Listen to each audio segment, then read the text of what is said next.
سلام، صبحتون بخیر. پیمان عظیمی هستم. امروز تو گردش صبحگاهی میخوایم با همدیگه بریم یه کافه که صاحب کافه یه هنر خیلی خاصی داره که میخوایم بیشتر راجع به اون هنر با همدیگه صحبت و گپ و گفتی داشته باشیم. همراه ما باشید. مسلم بهردینی هستم، 33 سالمه.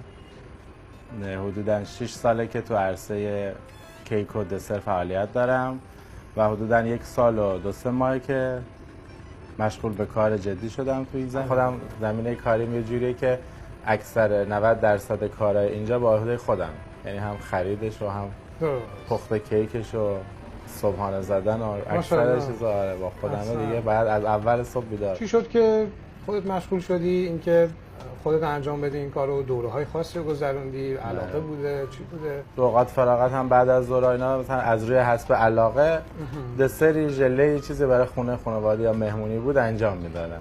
دیگه 1-2 تا از فامیلا بستگان گفتن کیک هم بیا درست کن، دیگه کیک هم درست کردیم. دیدیم نه، مثل اینکه به اینم علاقه داریم.